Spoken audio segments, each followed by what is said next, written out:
Okay, let's start off with a word of prayer. Pastor Kev, if you can lead us in. Yes, indeed. God, we thank you for this day. We thank you for this interview. And we thank you for this time of conversation, discussion, and hopefully some inspiration. And we pray everyone that's listening is touched. People are informed. People even entertained. Yes, and everyone that needs to hear this will hear this and touch whoever it needs to touch. Inform, bless, deliver, do whatever you need to do. In Jesus' name we pray, amen. Amen. Come on for the prayer. My God. Oh, my gosh.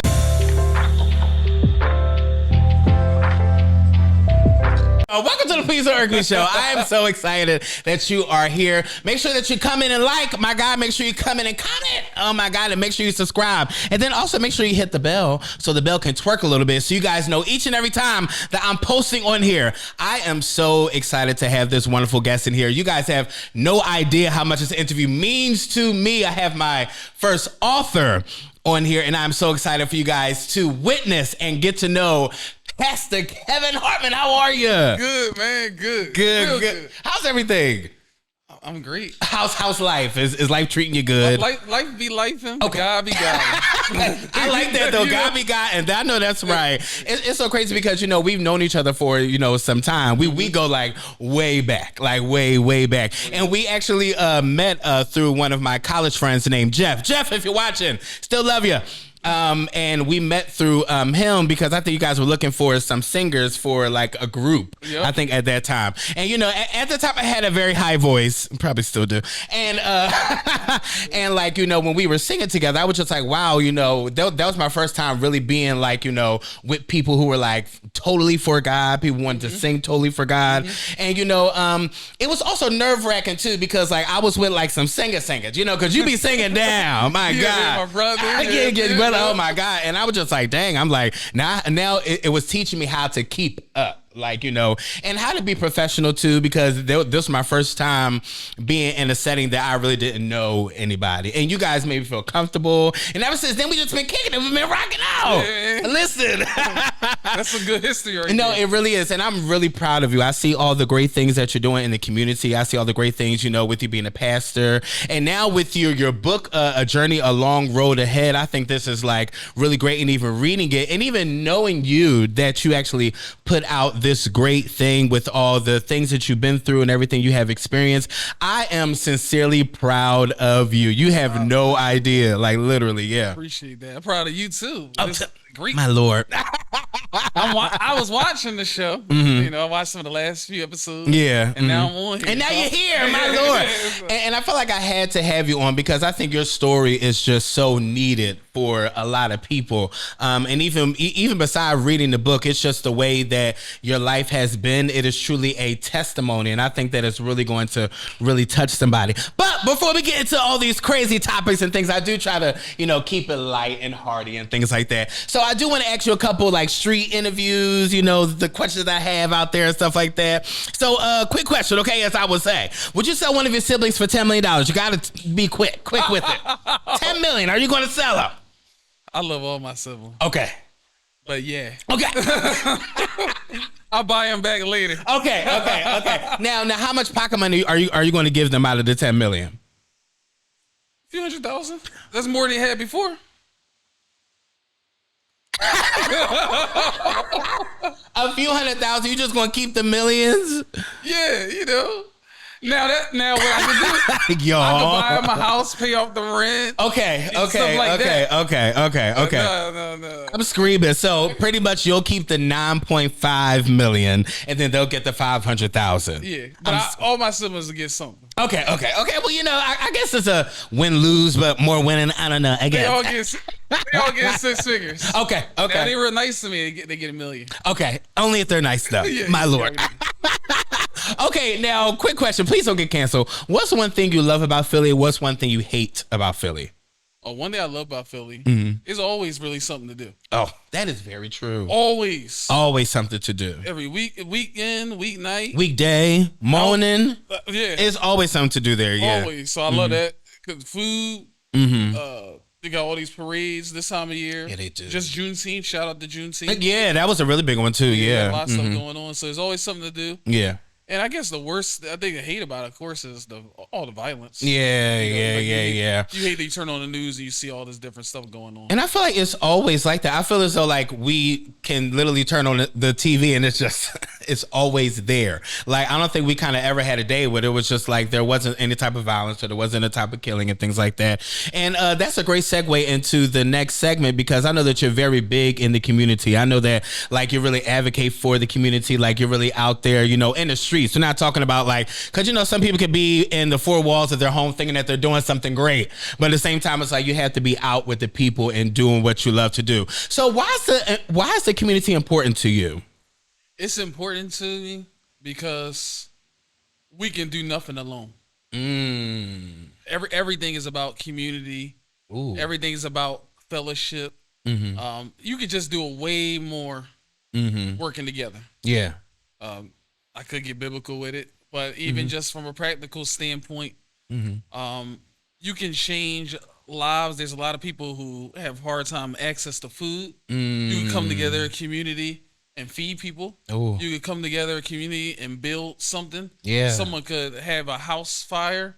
A community could come together and do that. I just like the power that happens and the motion that can happen from people coming together. I love that though. See, you need people like that because me, I'll go outside and be instantly irked. I'm like, yep, not supposed to be outside. Let me go back inside. Now we know there's a lot that's going on in Philly. What concerns you the most about Philly? Like, do you think that we're heading in the right direction with all the things that's happening? You know, there's a lot of issues we could point to, but you know, I believe in always kind of working your passion. Staying in your lane. That doesn't mean don't speak up about different things. Right. But one huge thing for me is mental health. And you see, it's an epidemic. It is. It really is. You know. Yeah. Depression. And I think people's mental health is also related to the economic and financial well-being, especially for us Black and brown. Yeah. And I think with some of the different things going on with the economy, the taxes, the lack of jobs, and even the sometimes not having support for a lot of our small businesses. That could affect your mental health greatly. That's a big one too, especially when you put so much of your money, your life into your dream, and then it's not happening for you. That can really take a lot on your mental. It really can, you know, because you feel like you're failing. You know, you feel like you're not doing, or you're not seeing what God even promised you about this vision that you know that He had for you at that time. Yeah. Exactly. And I'm a big believer. I do believe that saying that money doesn't make you happy. I believe purpose makes you happy. Yeah. But hey, money does make me. I'm like, listen. Let's be honest for a second. Listen, those celebrities be lying. They be like, money will make you happy. I'm like, you know, if somebody gave me $1 million today, I would be pretty happy. I'd rather have money than not. Right. Okay. No. You know, and as much as purpose makes you happy, right, you're gonna need finances. Yeah, in order to make sure your purpose is fulfilled. Yeah, that's really good too. Now, this may be a very shady question. I'm not going to pull out anybody's name because you know I don't like to be messy. With all of the Philadelphia officials and everybody with our government and things like that, even down at City Hall, my lord, do you think that they're doing everything in their power to kind of turn Philly around? With your experience being out in the community, do you think officials are doing everything they need to make sure that we're turning this city around? I'm not sure. Only because even if you look at a lot of the nonprofit, oh my gosh, we're on video. But if you look at like a lot of organizations and you look at the way grants are distributed, yeah, you see nonprofits that's doing a lot of legwork, not getting funding, and then you see some other ones. The questionable amount of legwork they're doing, and they get majority of funding. So sometimes I think there's a lot of favoritism towards people that know people that's related to people, people that like certain people, instead of funding people who are doing the work. Actually, the people that are actually putting in the great work. I'm not saying they're not, but I'm just saying these would be a little bit better distributed. Why do you think that happens, that there is favoritism when it comes to grants and things like that? Like, why would that be a thing when it comes to trying to repair the city just in general? sometimes I'm not, nobody in general, but a lot of times people in power don't have the people's best interests at hand. They just don't. Sometimes people like the power more than they like the people. Ooh. Ooh, that stung a little bit. No, that's crazy. Now, even thinking about the impact that you had on it, what impact do you want to leave on the community? Like, when they walk away from you, when they like are in contact with you, when they talk with you and converse with you, what type of impact do you want to leave on them? I want them to be inspired. I want them to feel like their life matters. Mm-hmm. Their thoughts matter. Their dreams matter. And I want people to feel like, you know what? I can go on and whatever my purpose is, whatever my dreams are, I can do it now. I love that. I really do. And I can feel that from him. My Lord, we only been talking for about 15 minutes. This gives me everything that I need. Now, it's crazy because, now you're a pastor. You've been pastor for how long now? So I've been in ministry since 2013. So 12 years. So tell us about your church.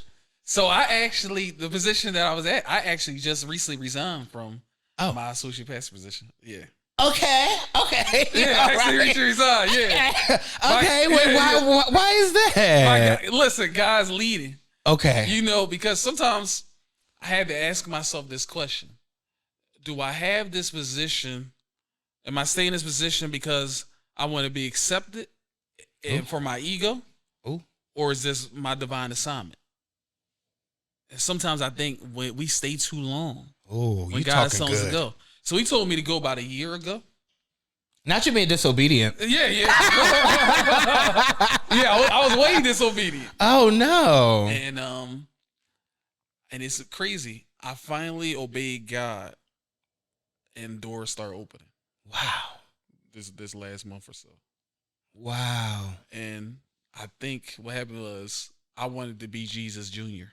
And I wanted to control everything. So I was like, well, I don't know what I'm going to do next. I don't know. Well, I know I'm going to do long term next. Right. What am I going to do immediately next? What are you going to think? Yeah. What are people going to say?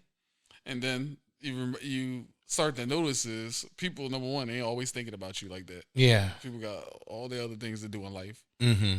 And number two, when you leave here or you're exiting or you're on your dying bed, do you really want to look back and be like, oh, I didn't make that move because I was concerned about somebody else? He's talking good. That's wild when you think about it. It's really wild when you think about that. When you think about it that way, that's wild. First of all, Jesus Jr. really took me down. I'm sorry. I'm going to take that. I promise you I'm going to give you the copyrights. I promise you. That really took me down. So how was it with, letting them know? How was that experience? And, how was it like a receptive, that you were leaving? Of course, I'm sure nobody wants you to leave, of course. It happened the way I wanted it to happen. Okay. As cleanly as I wanted to. But nevertheless, I'm happy though. In that year of saying that you didn't make the right choice, did you feel the decisions of your disobedience during that time? I did, because you feel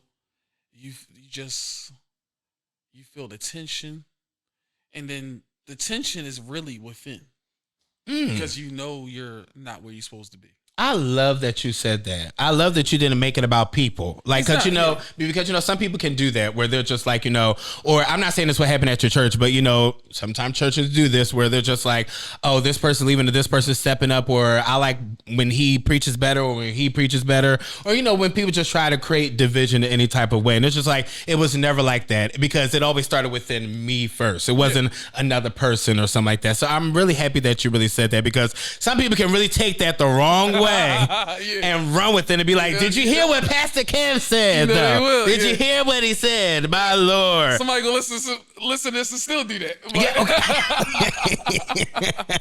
okay. Now, we've been in church all of our lives. Like, we've been church kids like since we were born, literally. And now with you being, as a pastor, what is one thing that you know now that you wish you knew back then when you kind of first started pastoring?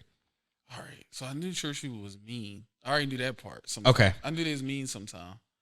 But I didn't know how. Well, you said you could be mean sometimes. Well, I knew church people could be mean. Oh, Sometimes. yeah. I knew that already, so I needed to be a pastor to know that. Very judgmental, my lord. I knew that, but I didn't know the good things. I didn't know. I didn't know how there's so many people that do genuinely want to serve God. Like genuinely. There are a lot. You know, you always hear a lot of bad rap about. Yeah, that is very true. Church and believers in Christ and all this stuff, Christians, whatever you want to say. You get a lot of bad rap, but there are a lot of genuine people who want to serve and learn about God. Like you do. Just basically, they don't even want all the politics. They just want to learn God, read the Bible, pray, get closer. So that's something that amazed me. Those are people that come out of Wednesday night service, okay? Yeah, people that want to get a little deeper in the word. Yeah, exactly. That amazed me. It still amazes me, and that's the good thing. That lets me know that there's still future. Yeah. I love that though. You better be talking good, my lord. Now, what was your first sermon? The tragedy of losing Jesus. I remember that. You got to give us a snippet. That already sounds good. I remember that. You got to give us a snippet. What was that about?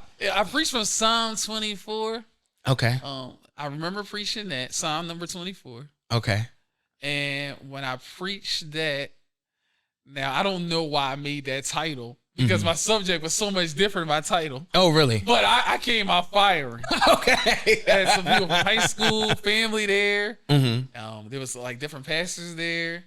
It really was a good time. The first sermon. I love that. What age were you? I was 22. 22? Oh my God, we were babies. Lord Jesus, we were literally babies.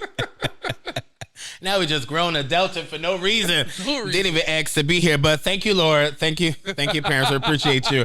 Now, I do have a controversial question, y'all. Please, y'all know I'm not being messy. I promise you. Now, there is a lot going on with social media and the church. There is a lot going on. And I'm seeing a lot of pastors. I'm not going to pull out any names. I don't like doing that, especially with another pastor here. We're not going to do that. So, there is a lot going on. There's a lot of things that pastors are doing that people are like really side-eyeing, where it's become a little concerning that is it more of glorifying the pastor or is it more of glorifying God? Or, even the people in the pews, are the people there for the pastor? Are people there to get a close relationship with God? Or are people there to sing in the praise team to just be seen or to hit the highest note or to hit the best run and, to have the biggest praise so the camera can be on them? And I believe that it's just so much going on. How do you feel about the way that people are kind of receiving the church now? Do you think that, do you think that it's in a good light right now, the way that the church is being presented to us through social media? Not at all. No, why is that? I think it's not necessarily all church's fault, but I just think it's the nature of the times. Okay. With social media, because you can't really make a proper judgment on anything without the proper context and background. Okay. What happens is if I walk in a conversation and you hear something wild, but you didn't hear the whole conversation, you can get the wrong interpretation. Right. And I think sometimes with church, nowadays you're getting a lot of snippets. So you had to get this pastor saying something that appears crazy, and sometimes it really is. No, crazy. Sometimes it's really ridiculous. Sometimes I'll be like, "What the heck is going on in there?" And even when I watch the full clip, I'm just like, "So that really happened?" Yeah, it really is. It's why did he or she really say that? No, literally, yeah. But then sometimes I've seen clips, and it has history connected to it, or it matches up with the subject, and it gets blown out of proportion and somebody's character gets attacked. That's the only time I get disappointed. Yeah. Now, of course, if you do something publicly, you're going to get public backlash. That's the way it is. But sometimes it's just unfair. It's like the clip, the snippets. Do you think we should take the cameras out of church, or do you think the cameras should just stay in? What are your thoughts on that? I mean, they might as well stay in because you're getting a chance to reach so many people. Okay. But I do think maybe, all right, preaching, worship, all right, definitely, I like that recorded. But maybe there may be some other moments that we gotta maybe consider, cutting off the stream, pausing the stream. Yeah. Stop recording it. But the problem is, though, with people having phones in the pews, they still Yeah, can that is. capture. Yeah, that's And true. you can't say, "Hey, no phones in the pews." You know, you got some churches that do that. Yeah. But well, how you gonna Wait, read some the Bible? people tell them to not bring their phone in church? You got some real old school churches even Oh. now. That if you walk in, they'll see a sign, no cell phones, stuff like that. Oh, I've never seen that. Yeah, but the crazy thing is, how they gonna read their Bible? Yeah, because everything's technology Everything's wise. technology. Yeah. And as far as I'm concerned, I'm done putting Bibles in the pews because they be stealing them. So they be It be stealing me. them. Listen, if there's a Bible at a hotel, I'm taking it. I don't care. Y'all better be happy somebody taking a word with them, Listen, okay? I'm done. I'm done. Y'all better be glad that I'm reading the word in the first place. You know, listen, Pastor. We need to be done bulk order on Amazon. No, because y'all love stealing the Bible, but y'all not stealing the hymn. My Lord, they both go hand in hand. What are we doing? Now, another controversial question. I know y'all probably gonna be like, Theo's so controversial, my God. Do you think that they treat it as a sacred place? Do you think that, the people that are in the pews treat the church as a sacred place still? Do you think they still show the reverence that they're supposed to inside of the sanctuary? I mean, of course, it depends on each place, but I think like that reverence and how the people are, it all really rises and falls. As John Maxwell says, everything rises and falls on leadership. Right. So leadership has to create a culture that points people to reverence and make that serious. Right. But if leadership doesn't take it seriously, or they're too busy pointing it to themselves, it can't create it can't create that type of culture. Yeah. Because you point it to yourself, it's fleshly, so it's going to create a fleshly environment. And I know this word is not popular in church, but energy don't lie. Energy don't lie. He's killing me. It's so true. I'm glad that you're keeping it real, because some people come in here and give me like a very candy coated like answer, but I love that you're being straightforward with it. You're just like, listen, this is the truth. Like, this is really what it is. Who are some pastors that actually inspire you? All right. Well, rest in peace, my grandfather. Yes. Definitely. Rest in peace. My condolences. He just passed away in February. He was pastor of Lovely Baptist Church for over about 60 years. Yeah. He was a great preacher. And I'm just saying because this is my grandfather. Other people that can attest to that. Right. So that was my first example. And my favorite preacher, Dr. E. Dewey Smith. Oh, okay. Love him. I love him a lot. Love him. I go to his conference. I love his I love how he holds people accountable as well. And I love his transparency too. Like, there was one video that went viral that people were just like, they went crazy about, and he was just like, I believe that as a believer, if you don't have enough money to pay your bills, I don't think you should kind of be tithing. I know, I seen it. And that thing went crazy. I even did a video on it too, and people were coming at me like, that's not big. I'm just like, y'all not listening to what he's saying, because what he's giving you is wisdom. And of course, like the church is going to be fine for that week. I'd rather you keep your lights on than for you to pay your tithes and then your lights are off, and then you don't have any electricity for your children, your family, and things like that. So I definitely love him. So who else would it be? Man, Dr. Gina Stewart. Okay. Love her. And then of course Bishop Noah Jones. He's an OG. Yeah. He's been around for a long time. It's a lot of them. I'm really starting to get into Darius Daniels now. Okay. I'm really starting to get into listen. And I like his preaching, but I really like listening to his leadership. Different stuff like that. And then locally, it's so many. It's like I don't want to name two. I don't want nobody to be mad at me for not naming. No, listen, they'll be okay. Please grow up. So much. Charge it to your head and not your heart. Locally, it's so many. I like Chandra, Pastor Chandra Williams, Dr. Chandra Williams. Yeah. David G. Jones. Clarence Wright. I love Buster too. I really like his preacher. He's a beast. He's hilarious too. He's a beast. He sing down real good. Sing. It's a bonus. He sings too. Oh my God. It's a bonus. He sings down. It's a bonus. It's a lot of them. It's just so many. It's so many. There's some younger, like some of my age group. I like a lot of them. North Philly, New Kingdom.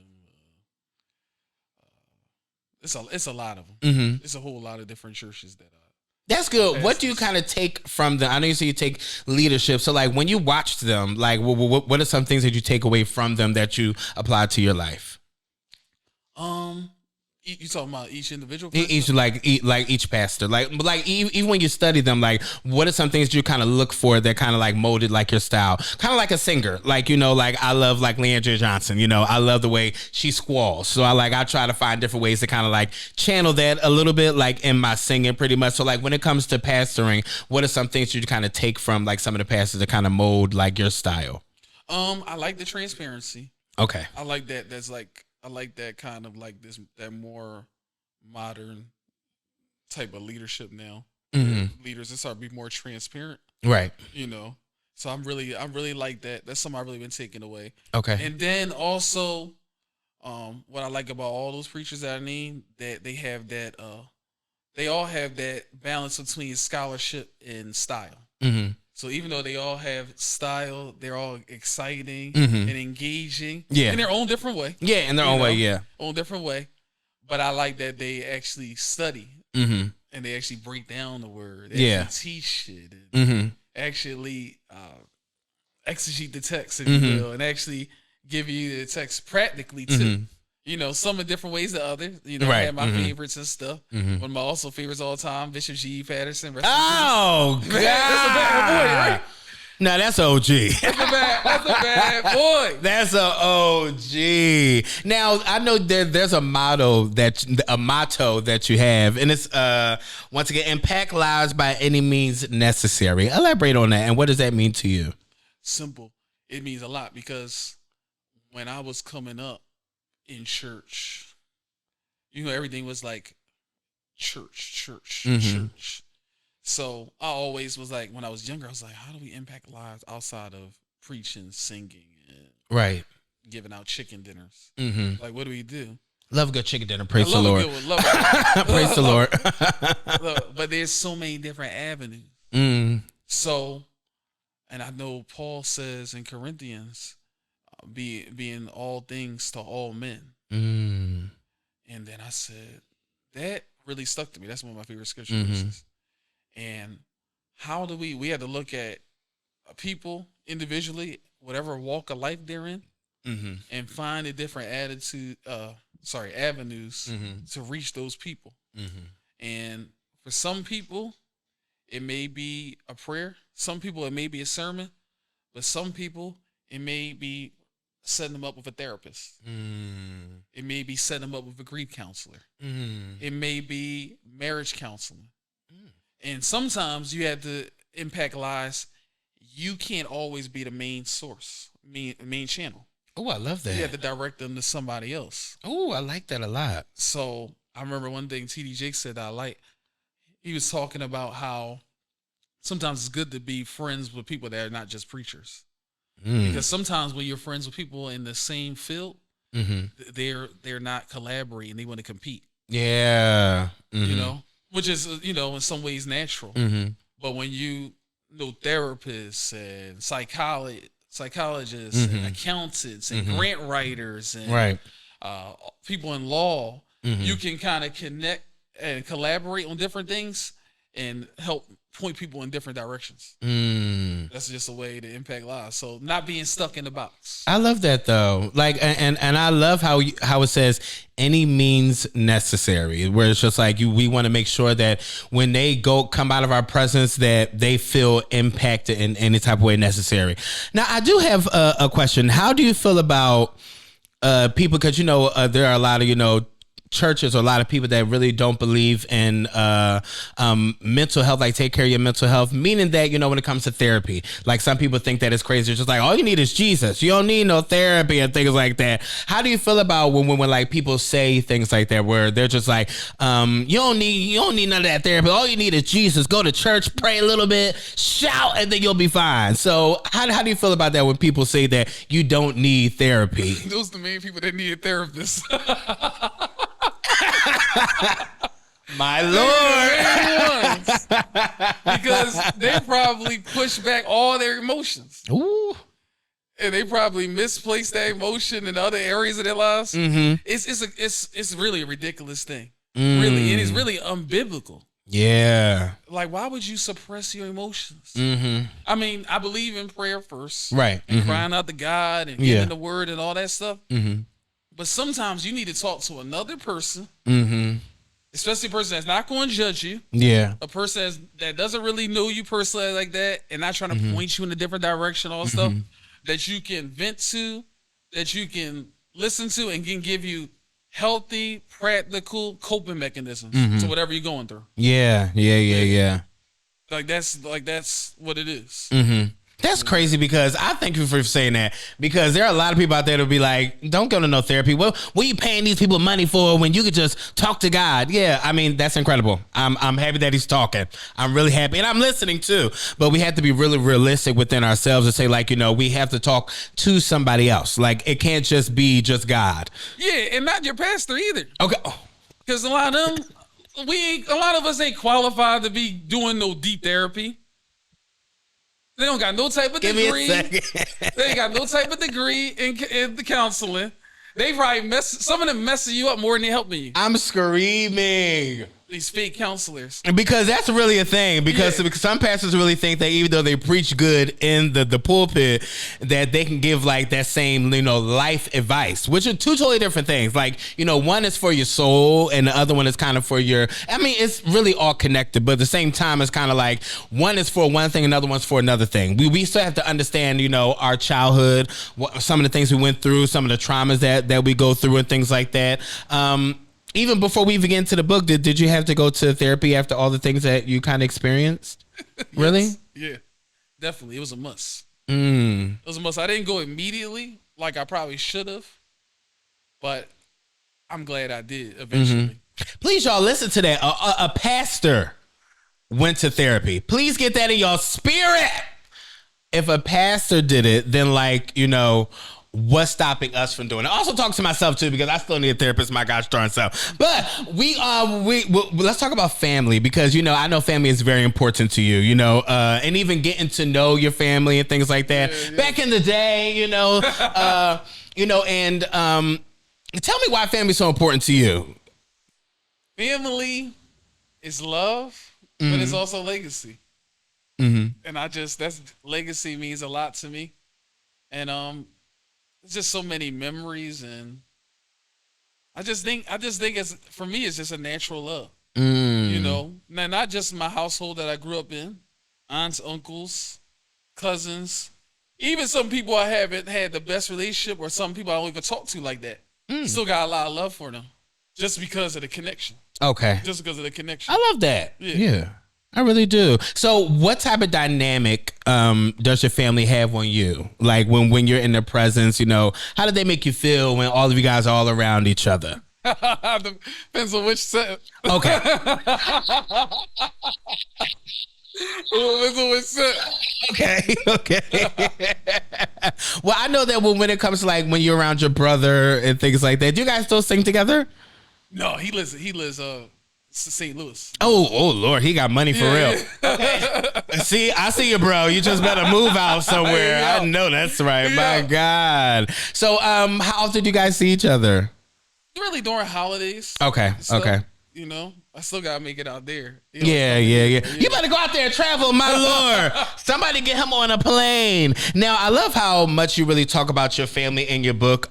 One funny moment that really killed me, which was really crazy. Guys, I really want to make sure that you guys get his book right here. Please make sure that you guys grab this. This is called A Journey Through Grief, A Long Road Ahead. And this is written by none other than Pastor here. Tell us the story that you had with your grandmother and you over there playing with fire on the stove with some napkins because you felt real fascinated by the fire that was just exploding from the napkin. Please tell us about that story, because I thought that thing was hilarious. Yeah, my mom's mom. Just to be clear, which one, my Lord? Crew. Yeah. I was 4 years old. And and I don't know how I remember it. That was some type of beating right there. Mm-hmm. I had the napkin, and I was, my grandparents had a gas stove. Oh, Lord. And I was so fascinated how when you turn that knob, it was a nice thick knob. You turn that knob. I remember like it's yesterday. I like the way this going on. And that fire lit up. I was so fascinated by how the fire lit up. So I was like, look, I'm still excited thinking about it now. So I was like, whoa, I wonder how the napkin's going to look. So she didn't know I've been doing that for a little while. I did it a couple times. But she finally caught me. Not you being seasoned with this. Oh, my Lord. I was serious with it. And she finally caught me, and that napkin was burning up and turning black. Oh. And she seen me, and she was like, Kevin. And then, you know, she was a black grandma. Must I say anymore? Well, they don't play. They don't play. That. And I love that even within the book that, you know, you kind of touch on different topics, you know, not just, you know, definitely my condolences for, you know, the death in your family and things like, because I don't know how you're still standing, because that's just like really crazy. Losing your mother, losing your father, losing your grandfather, losing your grandmother, you know, some of the statues that are kind of in your life, and, you know, to kind of go through that at a young age is like really crazy, because, you know, I still think we're young, you know, I still think a 65-year-old person, 70-year-old person, to me, that's still young, you know. So with you experiencing all of that, throughout your life, especially being a black man, I don't think people know the weight of that, where it's just like we kind of had to act like everything's fine. We still had to act like we're okay, which I think another word is, you know, we need to take heed to when you ask somebody like, hey, how you doing? When somebody just says, I'm okay, I feel as though there's something deeper there, you know. But for you to come out on the other side, sitting here with me, you know, writing this book, it's just like monumental to me, because it's just like I see the strength in you. I see the joy that you have, even with us talking, laughing and joking, you know, because that's what I want my show to really be about. Even though we can get into really deep conversation, things like that, I still want to laugh and have joy. And I still see that exude through you, like through your spirit, even with us, walk through the door, us greeting each other and things like that. The joy that you have is just like really crazy to me. So my first question is, how are you? I'm better than I've been in a few years now. This is the best I've been. My dad had the massive heart attack, I remember, in November 7th, 22. Okay. November 6th, I always said that was my last day of the life I knew. That hit me hard. Lord, oh my gosh. That was the last day. And this is probably the best I've been since then, this past few months. How has your, since we're still in Men Mental Health Month, how is your mental health holding up every day that you're kind of like experiencing this and kind of going through it? Because obviously it's not going away, you know, it's going to definitely, you know, always be there. So how are, you know, some moments where you're like, you know, the ups and the downs, you know, how is your mental holding up? You know, I feel like it's steady. Okay. You know, we just had Father's Day pass. Yeah. That was tough. My dad's birthday was the 22nd of June. That was very difficult. Birthday's the hardest thing. And of course, Mother's Day before that. Yeah. So those are very, very tough days. And I know you made a post saying that, you know, this was your first Mother's Day, you know, without your mother. Second one. A second one, I'm sorry. Yeah. How is that, you know, going along with, you know, just trying to process that? Yeah, that's Mother's Day, Father's Day. My dad's birthday is the toughest. It's tough, tougher than Father's Day, because Father's Day is, you know how Father's Day is. Yeah. Listen, I'm a daddy's boy. Okay, listen, my father is literally my rock. So I definitely get it. Yeah, but you know, we don't do nearly as much for Father's Day as Mother's Day. Mother's Day, I will make brunch or do something for my mom every year. So when you become programmed, you better cook, my lord. Oh yeah, you know, we throw it down, you know, Chef Kev. But when you wake up that morning, and since a teenager, you were thinking about cooking a meal, and you wake up on Mother's Day, and you don't have that. It's an empty feeling, right? You know, and it's surreal, but you really don't even feel it all the way until, believe it or not, I look at pictures. I might make a tribute post, and And sometimes I sit there. I would literally sit there like, wow, this really happened. Yeah. You'll really like sit there Mm-hmm. and can't believe it. Sometimes I just sit with it, Mm-hmm. and then when I'm around people, I can put on a good, like, not necessarily Front or something like that. yeah, and it's not necessarily being fake, Mm-hmm. but it's just still as a man, you still have that programming. A lot of us that you know you don't I don't show those certain emotions in front of people, Yeah. Mm-hmm. but when I'm by myself, and even when my parents first died, all that not showing emotion in front of people, that was out the window. Yeah. It was so too painful, Mm-hmm. and I wasn't expecting it. And what's another crazy thing too, y'all? Please listen to this. Even at your father's funeral, you actually was the person that preached there. You know, how could you even have done? I don't listen. I really don't know how you could really get up there and really, look down to see that, like, that's like your parent, and then like you're like preaching there, like you have to, and then you kind of got to be present in the moment too, because you still have to give the people the word, but the strength that you had to do that is just like really crazy. Why was it important for you to preach at your father's funeral?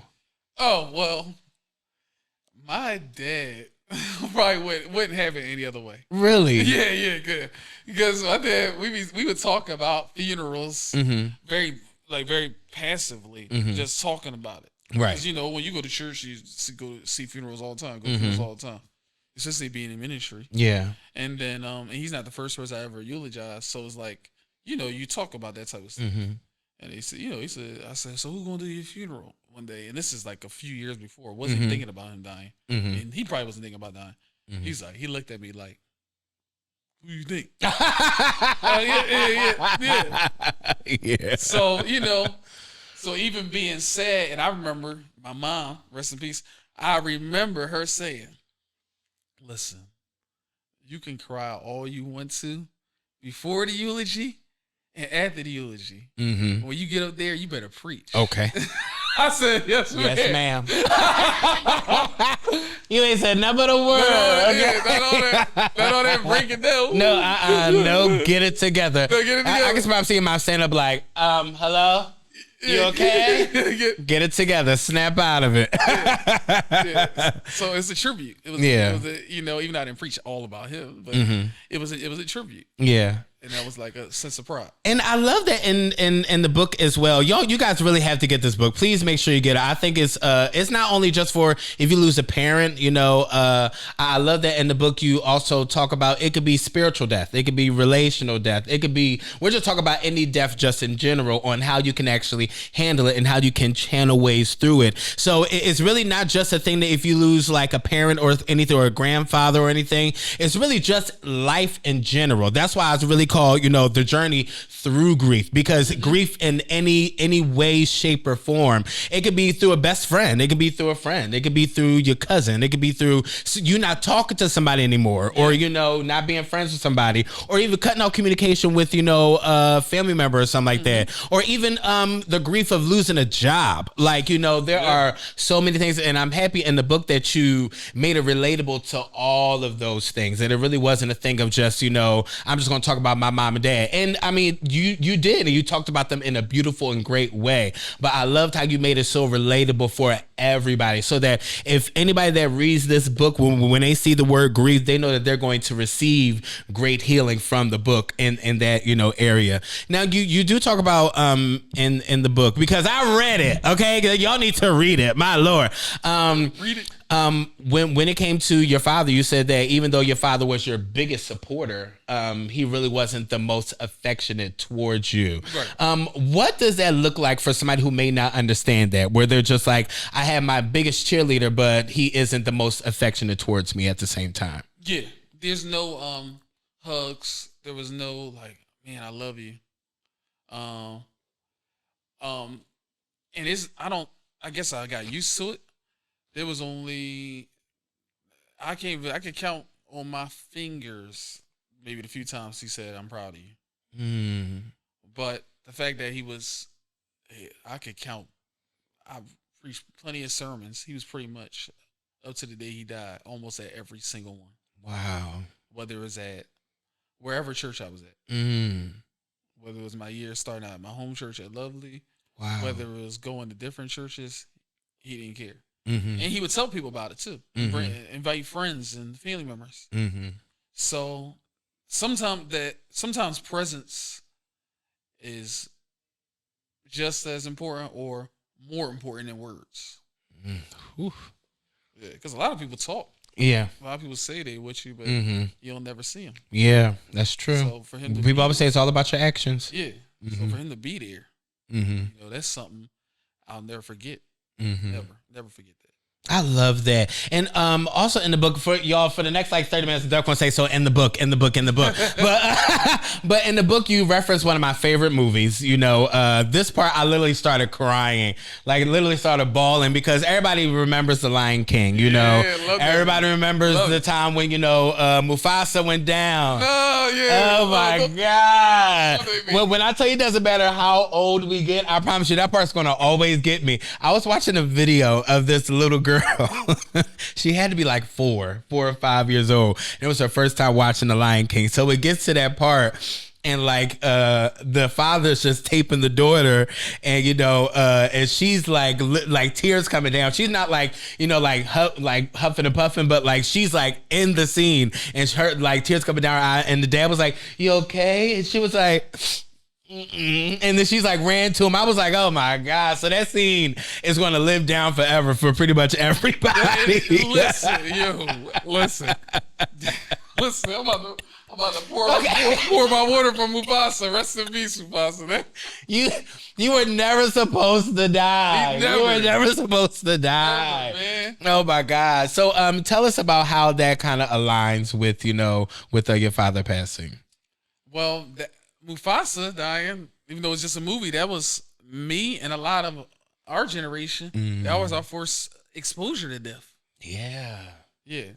Especially a parental figure. Yeah. And you know, and I think a lot of us subconsciously connected to that. Oh, man. Like just losing that person.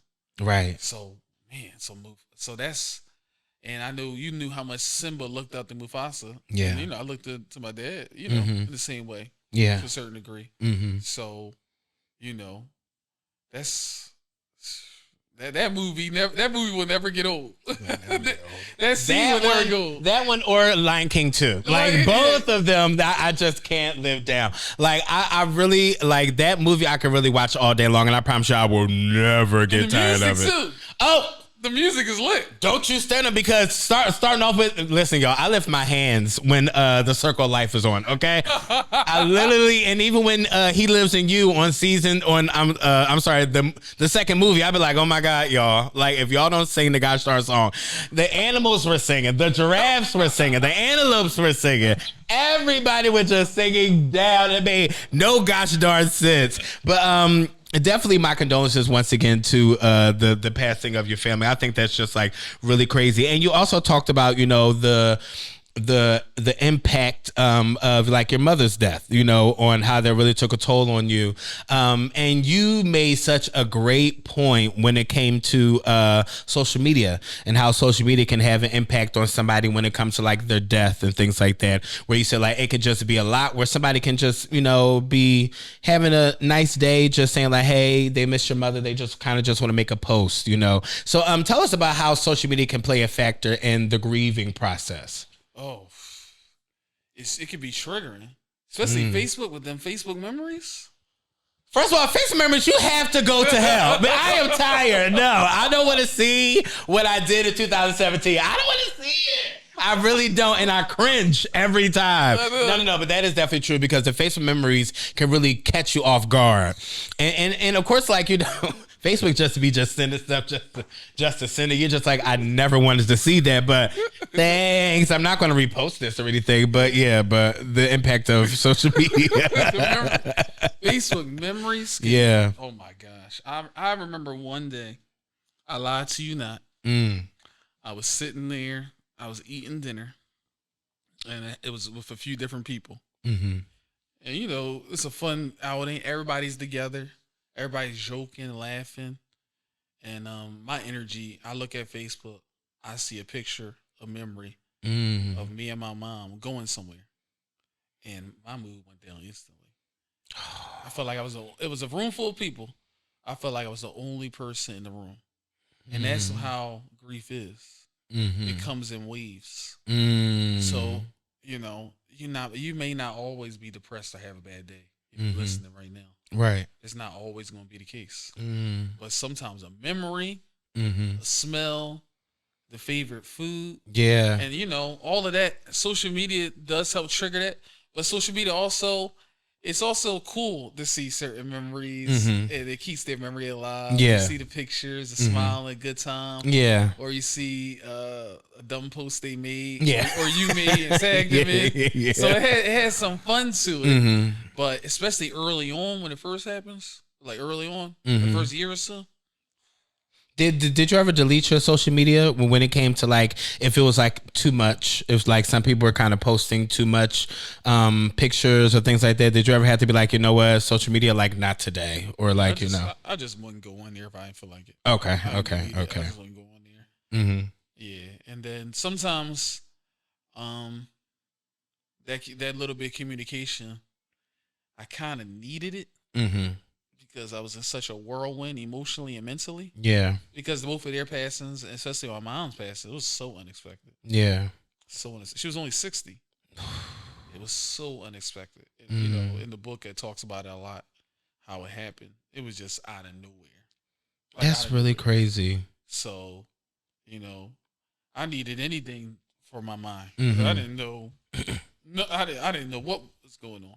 Yeah, and another thing, which was, with that being unexpected, finding out the way that your father kind of had his like last few days, where like you were, preaching, you were literally in the pulpit preaching, and you missed a phone call from your father like right before his heart attack happened, and that really took a really big toll on you, because you were just like, if only I had the time to actually like answer that phone call, like what could have been a different outcome. Because you said in the book that you beat yourself up like for a while because you didn't. I don't know why I'm getting emotional. You beat yourself up for a while because you thought to yourself like, why didn't I answer the phone call, or like what would have happened if I could have had those last words with my father? Because you said even when you went to the hospital, there was no way for you to kind of have contact with him, or for him to have a conversation with you.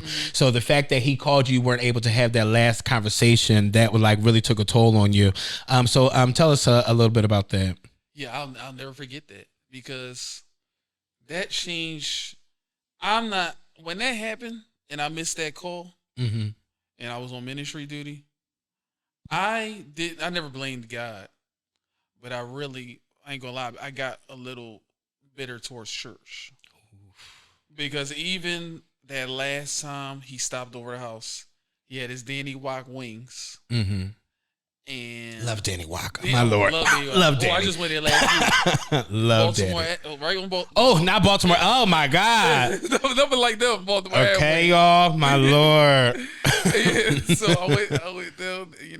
He came up, got the wings. He was sitting there, and I was on my way to some type of Bible gathering. I don't know what it was, some type of gathering, and I'm pretty sure it was nice, but it was raining bad. And I remember him saying, "Man, it's storming outside."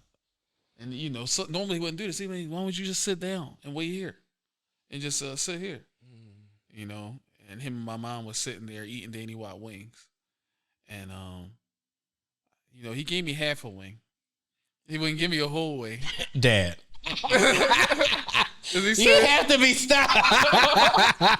He said, "I'm not gonna give you the full thing, but I'll give you half since you're my son. I have to feed you." He had to. He said, "You a grown man." I mean, some other words in between there. Okay. But yeah, he said, "You a grown man.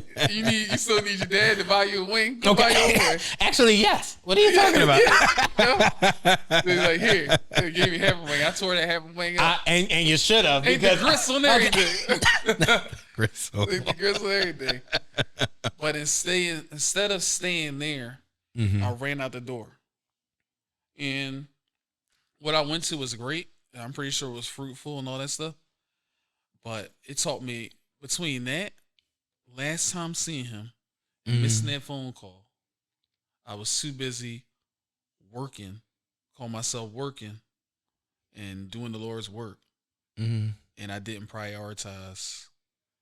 I felt like last time I felt like that was me lack priority me because I was too busy doing something. I missed that phone call, and it made me blame church and ministry, and it really taught me a lesson.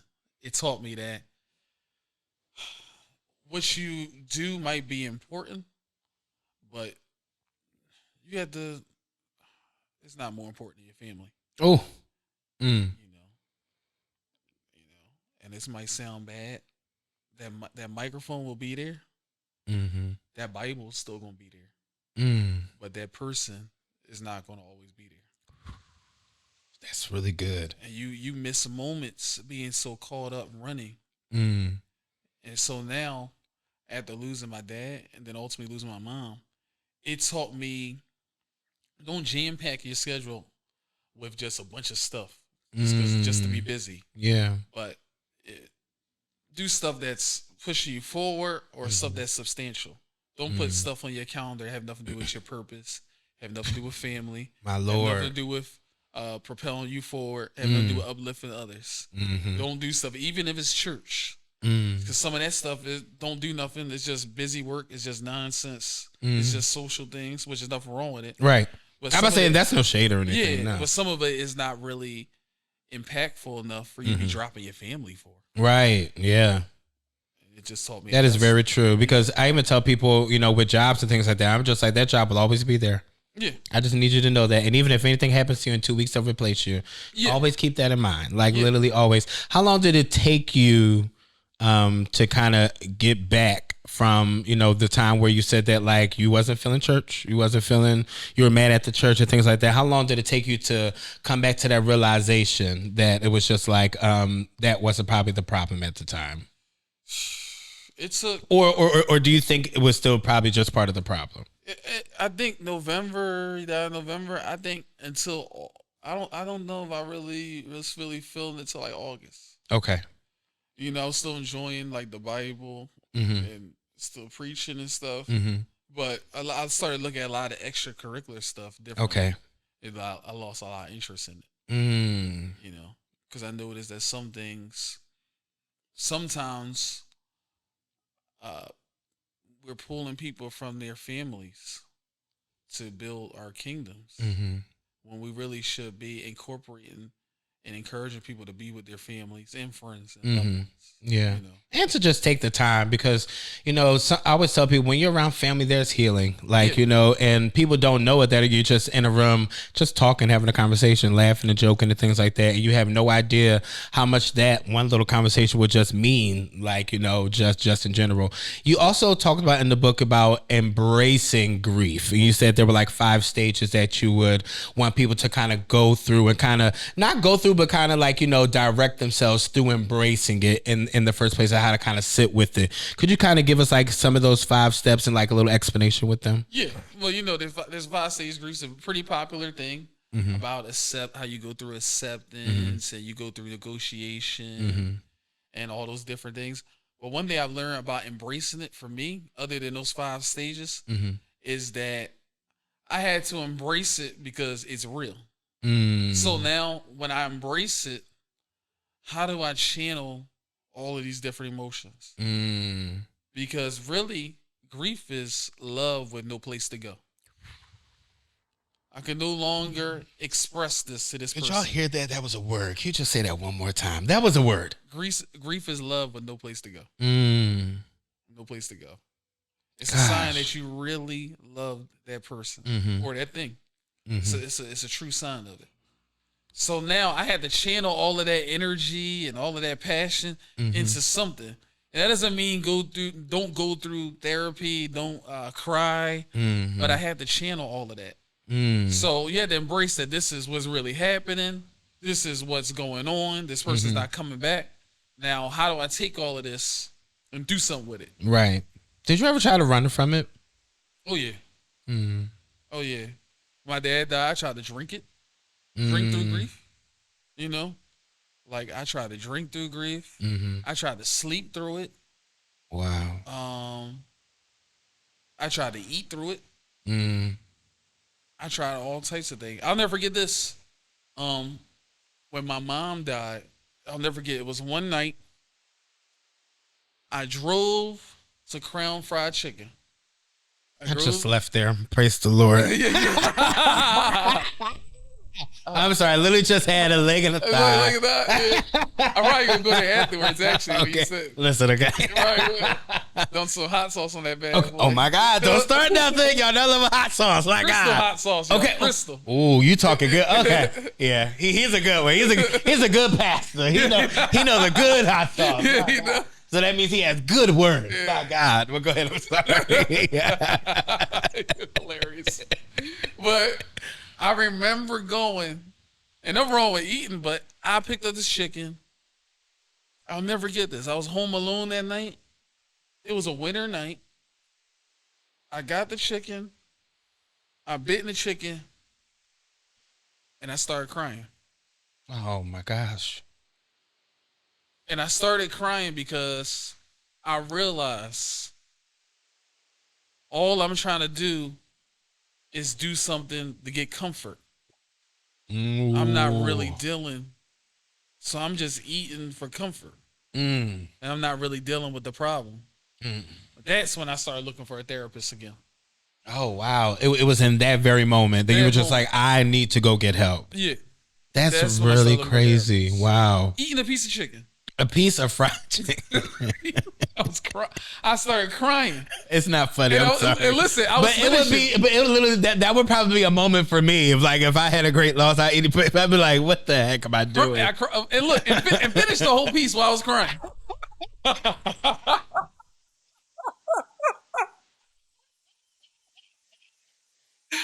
I still spent money on it now. Okay. He said, give me a napkin. Mom and dad ain't raised no fool. I'm frugal. You know what I mean? I'm not throwing that money away because I'm sad. No, don't listen. Don't waste your money. No. My God, we definitely don't do that. I love how this conversation is, it can get deep, but, we can keep it lighthearted, because we know each other for so long at this point. We might as well just, have some fun, have some joy. And also you can too. Even though, you may have experienced great loss, both of us have experienced great loss in our lives, and even though it gets dark, people still have to realize that, that light is still at the end of that tunnel. Mm-hmm. And even though that person's not here with you, and I know this could be like cliche that people say they will want you out here doing that. And that's exactly what they will want you to do. Mm-hmm. They will want you to be out here being happy, going through life, enjoying your life. We talked about purpose, investing in your purpose, don't let the grief kind of hold you in. Don't let the grief back you into a corner, because it is going to feel like that.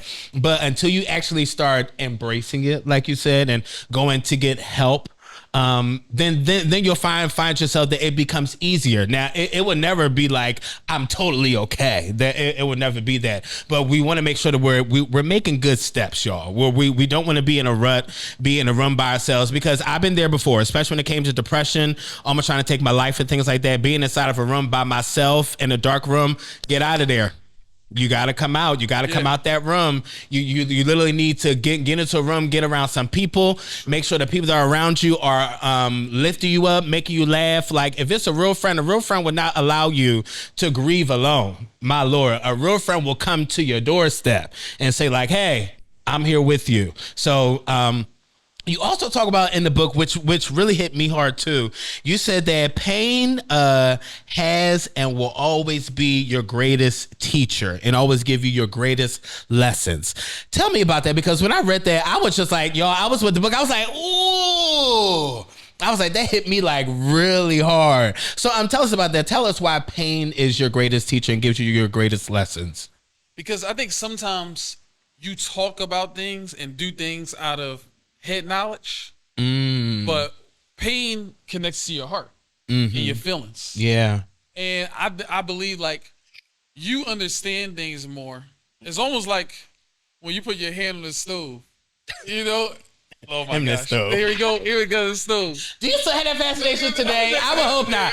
Y'all, please make sure he don't have a gas stove in his house. Please. All electric. My God. It might be hot. Okay. But you, until you feel that pain, Mm-hmm. you don't know. Okay, don't put my hand on that stove. That's true. You don't really know That's really until true. you feel that pain. Mm-hmm. And with that pain, it's a warning. Mm-hmm. And with that warning comes a lesson. Yeah. And I think with me, and I think with a lot of us, when you feel pain, you can do things from a level of passion that just intellect can't do it. And I don't think you can touch people as much. No. No. When you don't speak from a place of passion. Head knowledge is good. It's important. And I'm not knocking academics at all. Right. It's still very important. Yeah. I believe. Absolutely. Whatever way you get education, whether it's through college, whether it's through trade school, whether it's through LinkedIn Learning now, YouTube, whatever way you can get, apprenticeship. Yeah, I definitely call YouTube University for sure. Yeah, YouTube University. I learned a lot on YouTube. Yeah. There's so many avenues, Right. You don't have to be conventional anymore. I think you can learn a lot from that, but until you experience pain in certain ways yourself, you ever spend too much money and then can't pay for something that you want or you need? Yeah, no, seriously. Yeah, and you feel that pain, then you know, I need the budget. Yeah, really. Because you're like, why did I spend that much money in the first place? There was no need for me to do this. Exactly. And then you talk to somebody else that you see doing the same thing with a certain passion because you experienced it before. So now with grief, and of course other things too. Right. Feeling the pain of betrayal and different things like that. Church hurt, all those different things. When you feel that pain, you speak from not just what you believe, but what you know. Yeah. For a fact. You know it.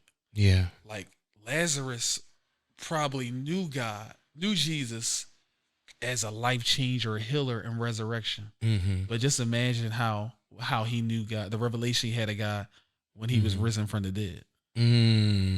Sometimes you have a greater revelation of who God is, what life is, and what your trial is when you actually come through it. Wow.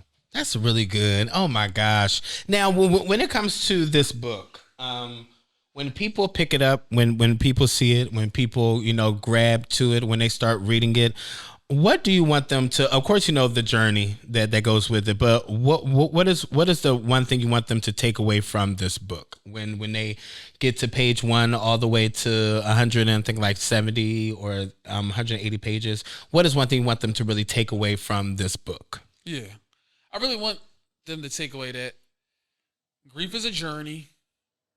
You're going to feel it. You should feel it because it's a validation of the love you had. But you can make it through it.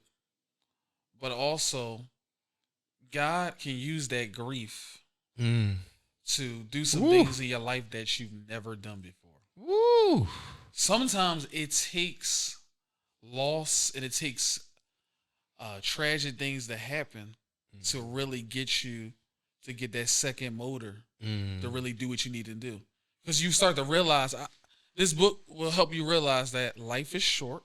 Yeah. Things can change fast. Very quickly. Very quickly. Unexpectedly. Yeah. And you need to maximize the time.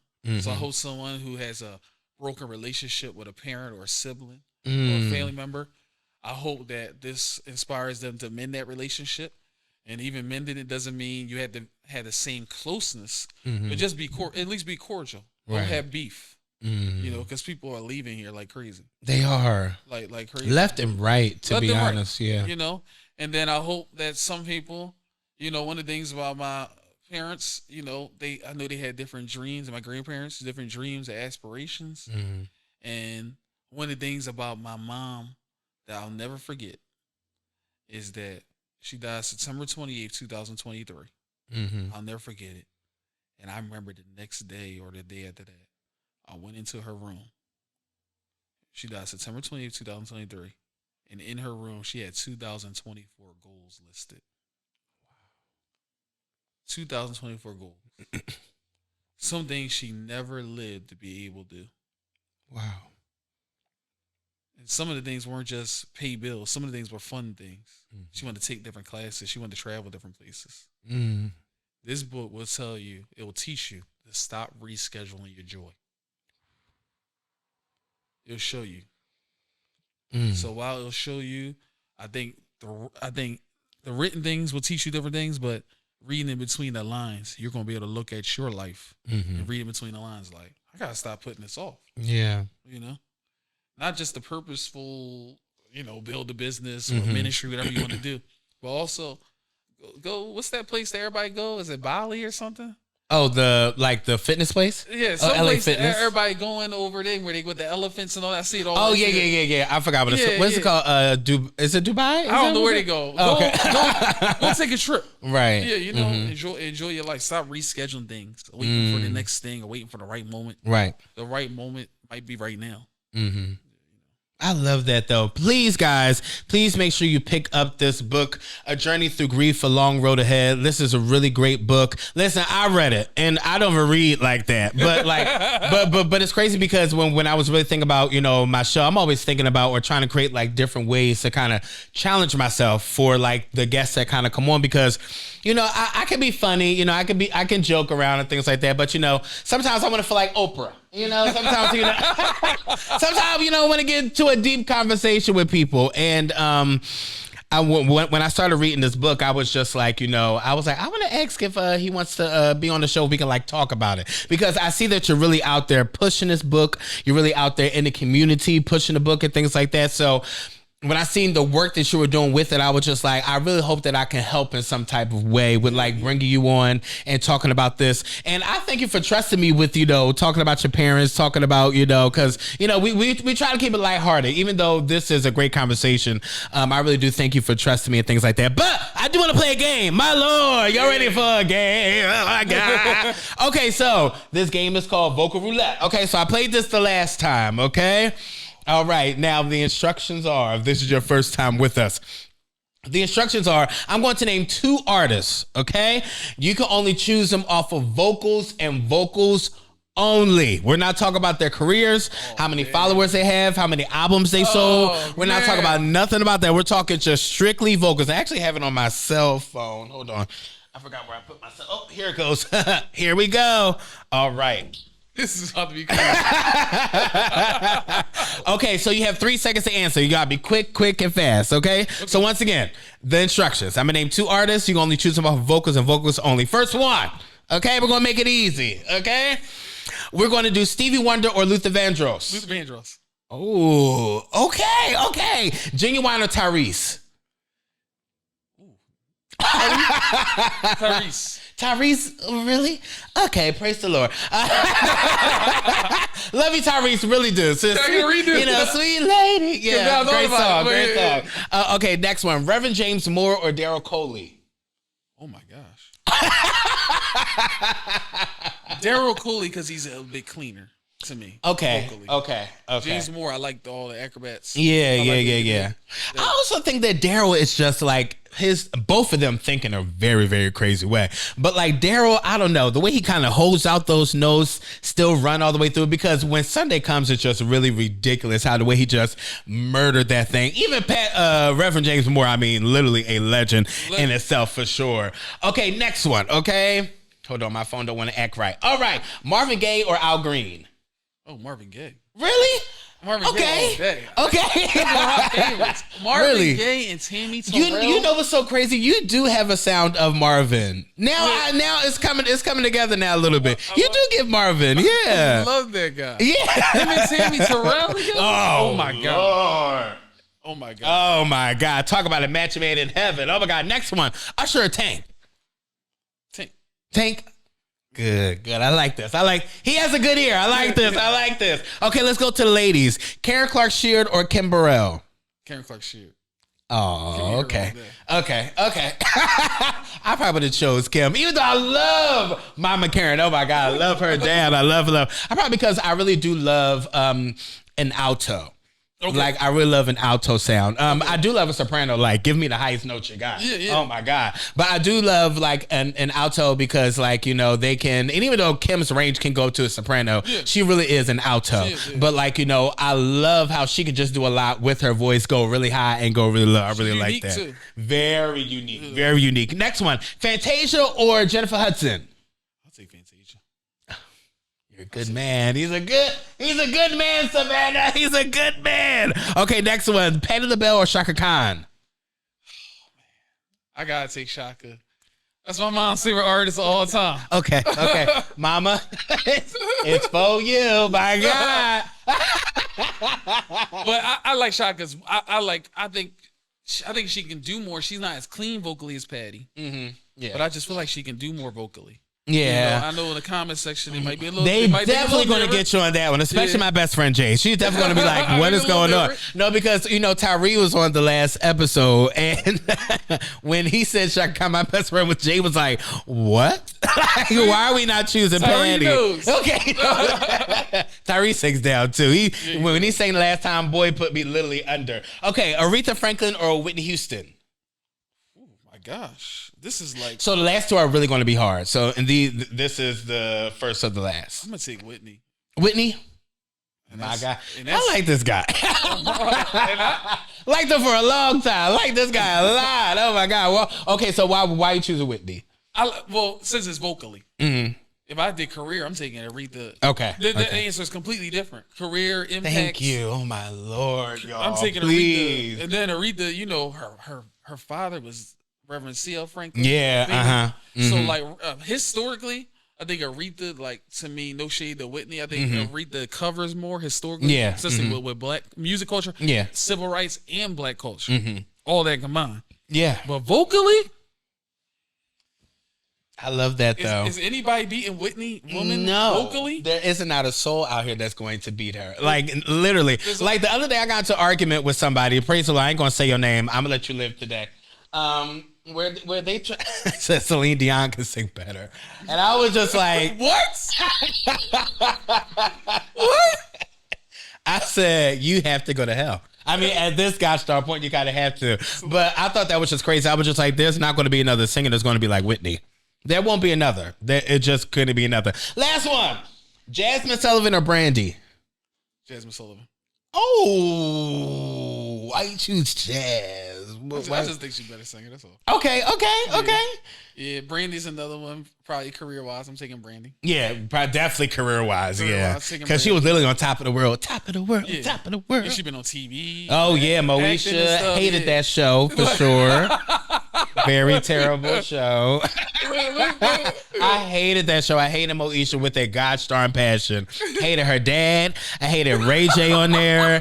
I don't like Ray J. I hated the little brother. It was just everybody I hated. I don't think I probably didn't like anybody besides Andell. Rest in peace. That's probably the only person I like. Everybody else, that show could have really went down the drain. I really hated that show on every single thing. But thank you for coming by the Please Don't Irk Me show. I'm so excited. So what's coming up next for you? What should people look forward to since you're about to become a new pastor or a new church and things like that? What's in the future for you? All right, so it's a lot in the future. So I'm definitely going. I like to hear that. Definitely gonna be some more book signings. Okay. I'm gonna have some workshops coming up. I'm gonna be partnering with a few therapists and experts to deal with grief and mental health.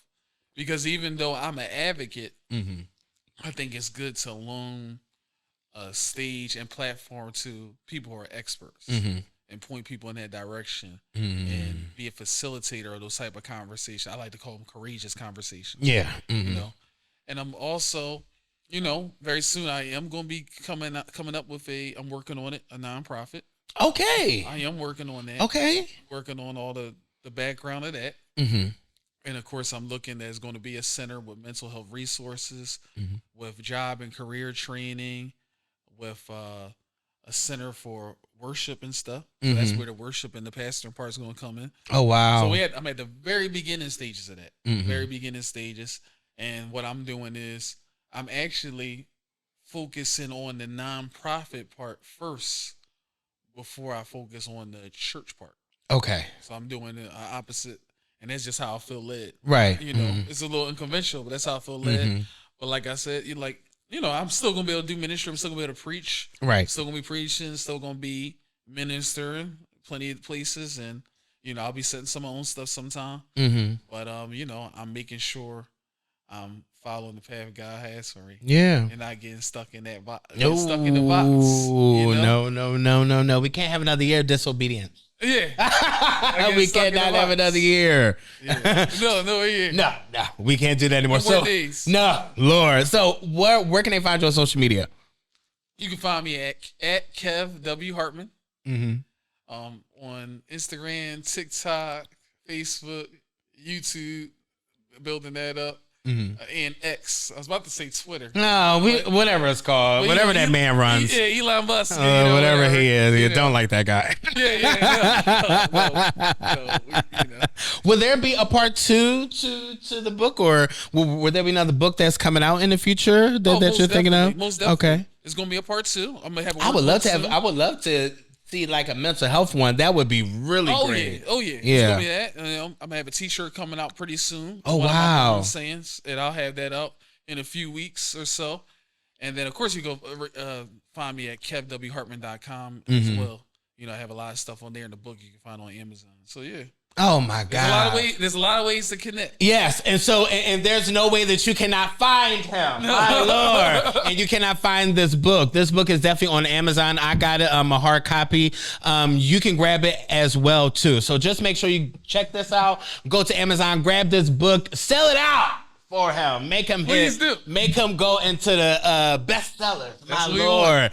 Okay, so and make it happen. So once again, guys, thank you so much for coming in, Kevin. Thank you so much. This was really amazing. Like, you have no idea how much this episode means to me. With us even making this happen, like, I was just so excited hitting you up, and I love when somebody's just excited as me, where I'm just like, I have an idea about a show, and they're just like, yeah, man, let's make it happen. Let's do it. I'm just like, yeah. That's what I kind of long for when I have guests on. You know, yeah. But you're going to say something. I'm sorry. No, I'm honored to be on here. Listen, it's an honor to have you, literally, with all the things you do for the community, for your church, for your family, all that you have been through. You are literally a living testimony to the people. And I cannot wait for you guys to see this. You know, make sure you guys like, make sure you guys comment, make sure you guys subscribe. And we're supposed to hit the bell so we can do what? Oh, my Lord, twerk. So, you know, each and every time I'm on here and posting. I love y'all so much. And listen, until next time, don't go around irking other people, okay? Because only I can do that. All right, love y'all. Bye.